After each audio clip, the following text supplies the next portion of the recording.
Welcome back to a brand new video brought to you by Market Cruiser. In this video, we're going to be going over a weekly market outlook for gold. We'll be looking at key levels, key support and resistance, potential trade ideas, and a general market overview of gold USD and which potential news events could affect the pair this week. I hope you enjoyed the video and don't forget to take notes. Jumping straight into it, guys, from a fundamental point of view, the charts make a lot of sense based off the past 2 or 3 weeks. Now, US elections were coming. Trump was forecasted to win in the first place at all-time new highs as well. As you can see, Trump was forecasted to win. Trump did win. US elections happened and we had a 2,300 pip drive to the downside. From that point on, would have expected price to continue bearish. However, a lot of news broke out about a lot of wars going on at the moment. Don't want to get too much into detail about all that, but a lot of wars happening, missiles getting thrown about. When this happens, gold is like the safe haven currency, which does entice gold to go bullish. And as soon as that happened last week, as you can see, no bottom wick whatsoever, and we had a slight gap up, and we never looked back. Hence the fundamentals at that point. So fundamentally we were bearish. Then last week happened with wars and etc going on, news events, breaking news. It just made gold go absolutely bullish. No looking back, no bottom wick, and as you can see, we finished with no top wick. So from a technical analysis standpoint, it's very, very tricky to forecast what next week's going to do. No bottom wick makes it unpredictable as it is. No top wick makes it even more unpredictable. We've got a whole full-on candle with no wicks. We could continue from a fundamental with technical analysis point of view.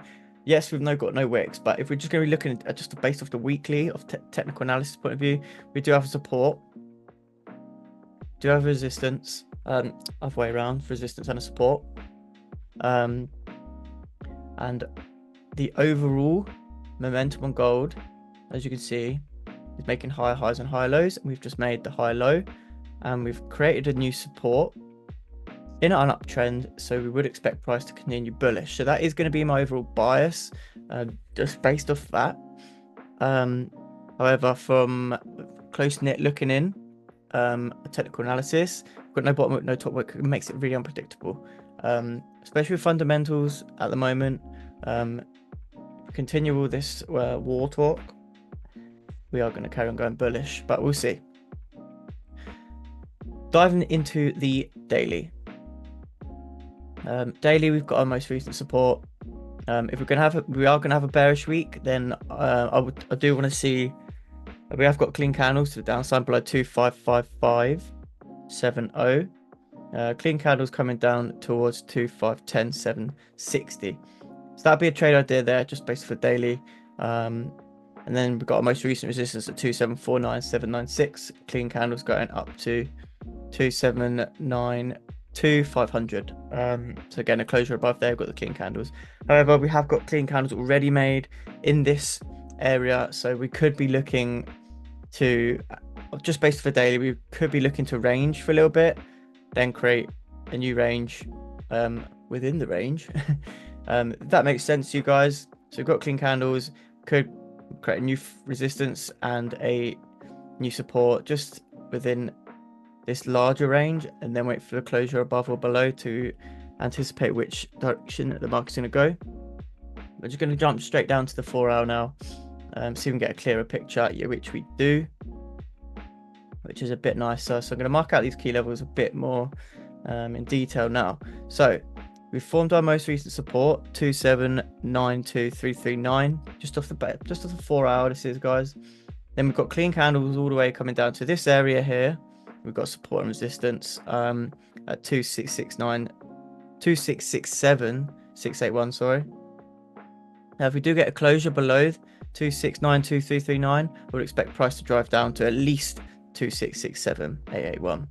Then if we do continue bearish, after we've come to this tricky area, if we continue to go bearish, we've got another support, so another key level, riding out that wave at 2649.958. And again, maybe a bit later on in the week now, if we do start to see a closure below that level here that we just said, then we can expect price to continue down to 2621705. And again, later on in the week, maybe the Thursday, Friday, if we get the closure below there, we've got lovely, lovely clean candles again coming all the way down to 2685860. And then again, we've got that gap up from that previous week here that we were talking about, that I expect that gap to get filled if we do have a bearish week at the very least. Now, for buys, it's a bit more tricky because we finished, of course, with like the weekly no top wick. And we have just closed above that most recent resistance that we had at this level 2703936. So based off of that, you'd expect price to continue going bullish. But again, no top wick means there's no range for the next candle, making it 50-50 probability where we're going to go bullish or bearish. But if we did have that wick, I would see price to continue going up to 2749796. What we could potentially do is something like this. Let me just grab out my tool. Say we had I would like to see this a bit more better structure just off the 4 hour. This is, again, let me just reiterate that. Form this new resistance. Okay, now we've formed the new range, right? We've formed the new range. If I just come back onto here, now we've got a new range. And if I take that one out, then we've got a new range now. And now if we get the closure above 2718906, just for example, like this, I want to see a bearish closure formed. Then we've got the clean candles up to 2749796. Hope that makes a bit more sense. So could wait for the bearish closure and then wait for the closure above. Again, let me just get rid of that. Right.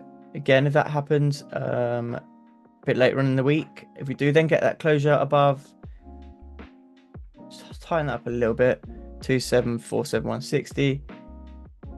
Then my next target point is going to be up at this wick fill and the previous resistance of 2762700, and then again all the way riding it up to that, pretty much the all-time highs there at 2788486. So we could be looking at all-time new highs on gold again if we do continue that bullish momentum.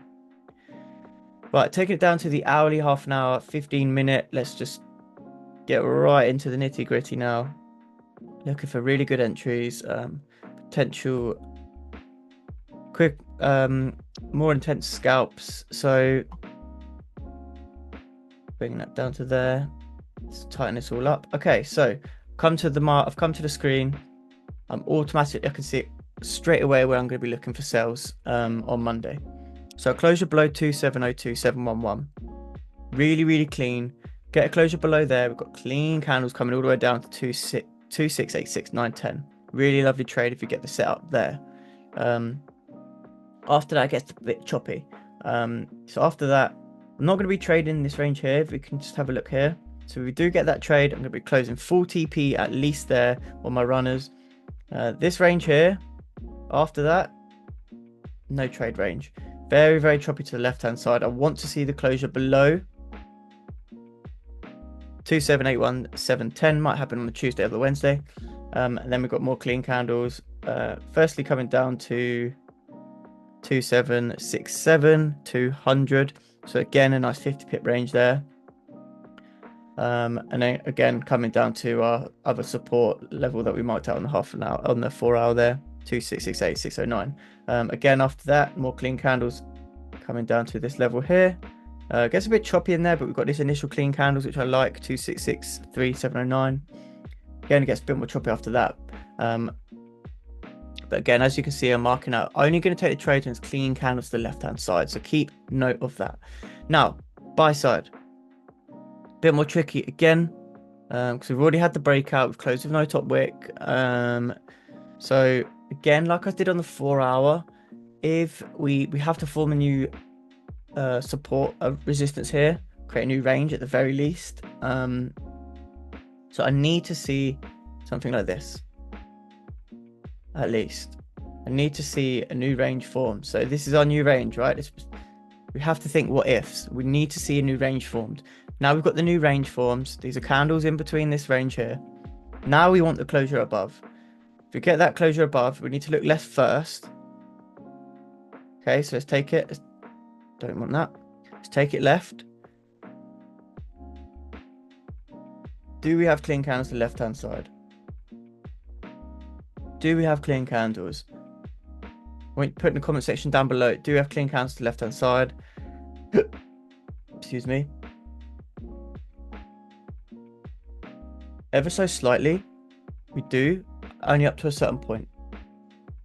So if you comment it down below already, the answer is yes for a little bit. So we do get that closure above 2718.906 where I had that new range formed. I want to see the closure. We've got 40 pip range here where we've got clean candles. Beg your pardon, it's going to have to be above 2721. Just because we've got that minor resistance there. Just to make it a bit more clean, then I'll only be looking to take that trade up to 2725.912. Again, after that, we've got another resistance. So again, I'm going to need to see another closure above there for 2732.12. Then after that, that's where we've got the cleanest candles. So we want to look for a safer trade. You can leave this section out.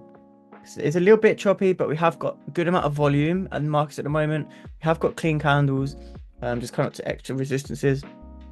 But then if you want to be extra cautious, extra safe, wait for the closure above 230.212.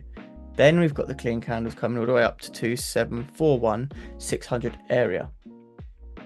Now after that, later on in the week, we're going to be coming up to potential all-time new highs. If we do get to that point, a bit further down the line and further down in the week, because we have got a lot of volume at the moment.